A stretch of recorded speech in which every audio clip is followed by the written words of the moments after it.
I'm writing this in past tense because I had the strangest dream recently, but it got me researching the apartment I live in.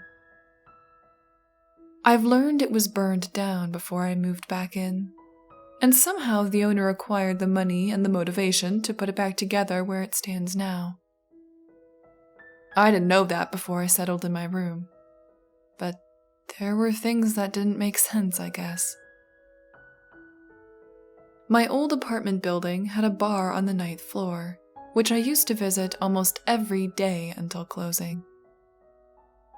There were lights on the walls and metal rods on the ceiling, and the drinks all tasted cheap, but you get what you pay for, and so was I.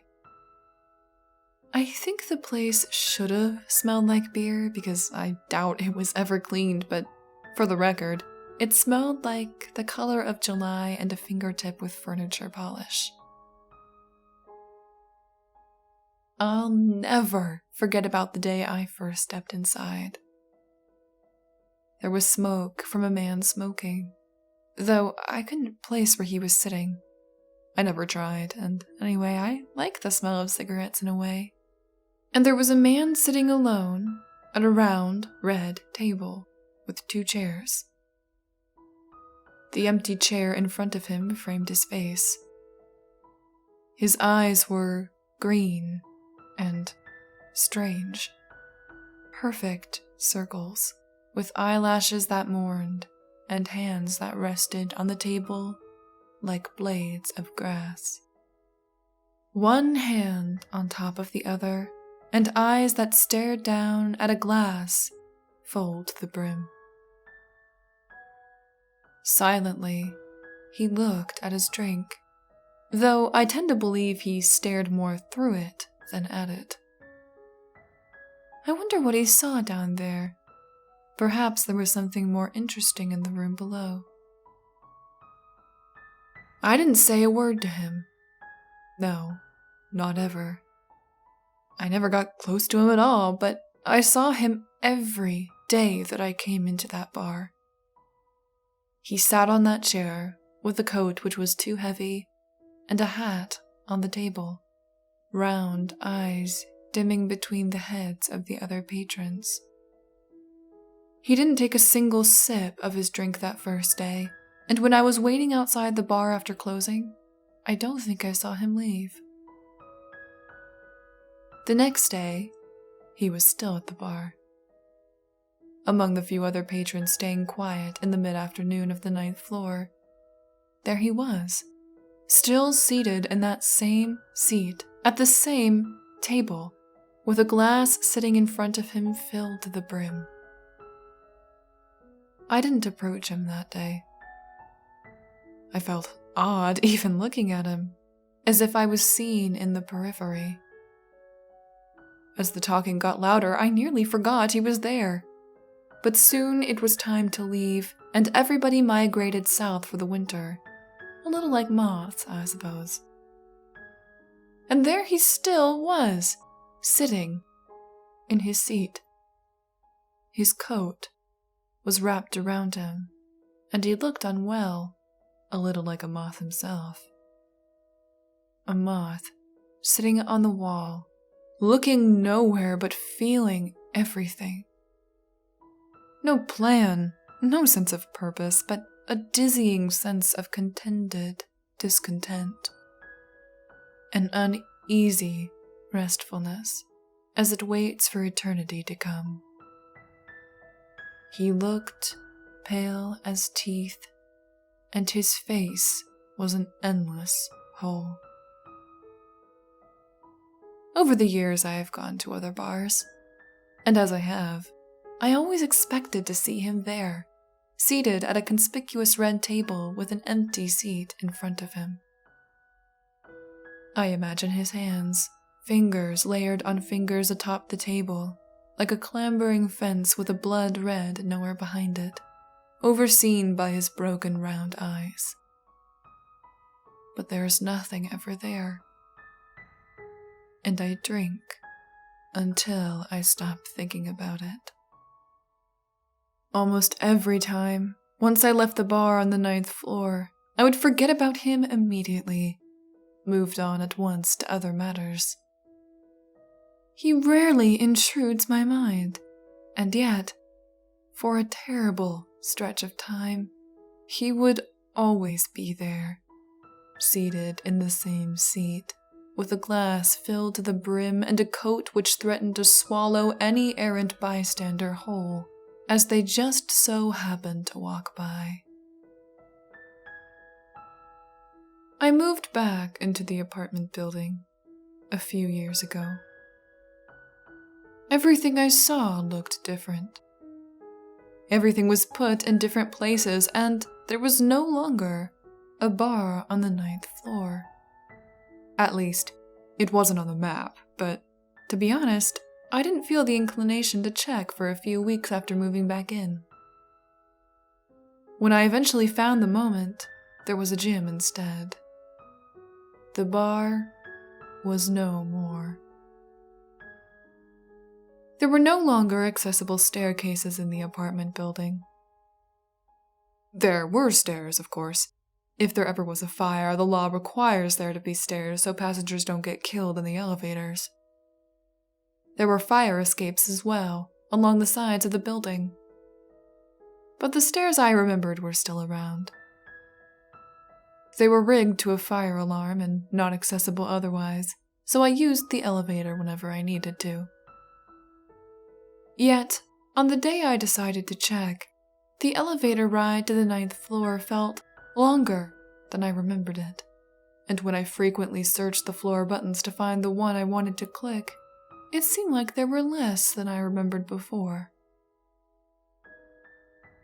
I was beginning to feel curious, and I suppose a little bit suspicious, so I walked to the sidewalk across from the building one day and tried to count the floors by the windows. There were only 10 floors. I remembered 11, though I noticed there was a notable gap between some of the windows. It was between the floors 8 and 9. Tonight, I am having a very strange dream in which the apartment truly does set fire.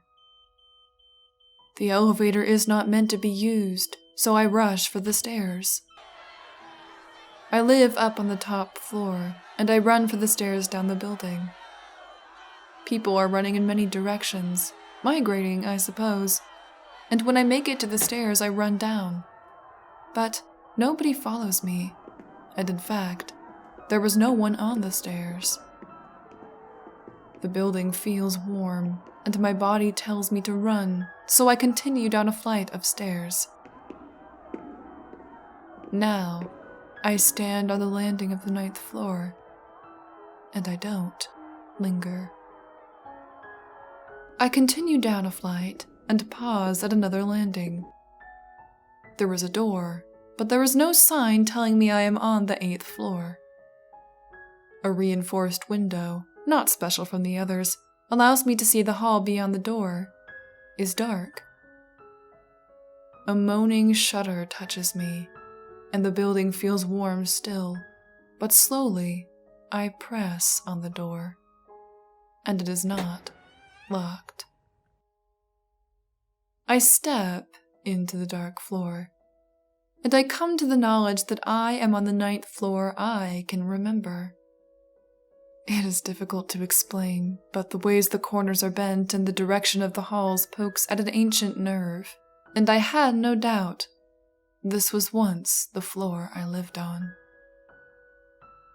All the lights were gone, and the floors and walls were covered in ash.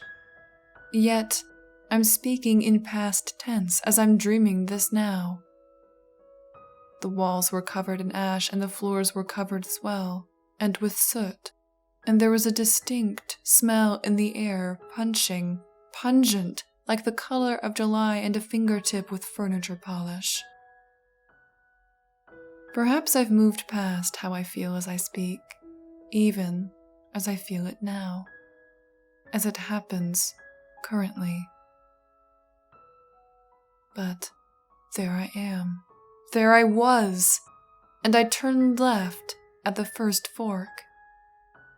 Slowly, I step through the pitch-black den until I find the spot where the old bar used to be.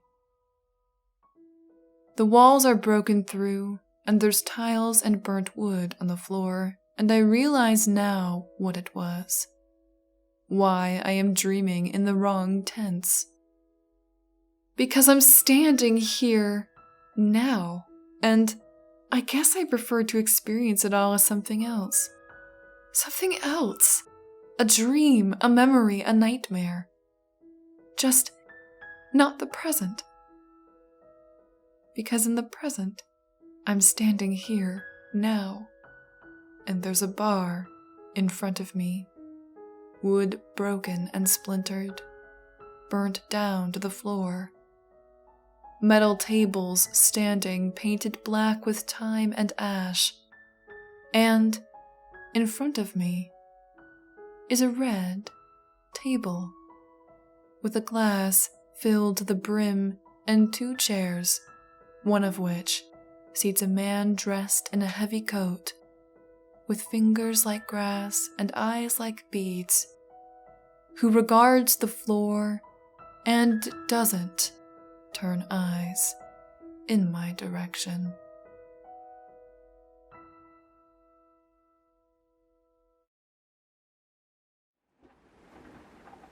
A huge thank you to all my poltergeists. Stephen Swiftbird, Shadow Blackhawk, Spirit Father, King Gallant, JTX31, Joker Smurf 3, Daniel O'Connell, Gary, Forever, Nathan Konirk, John, Twisted Skipster, and Benjamin Croon. Your donations are much appreciated, so thank you from the bottom of my heart.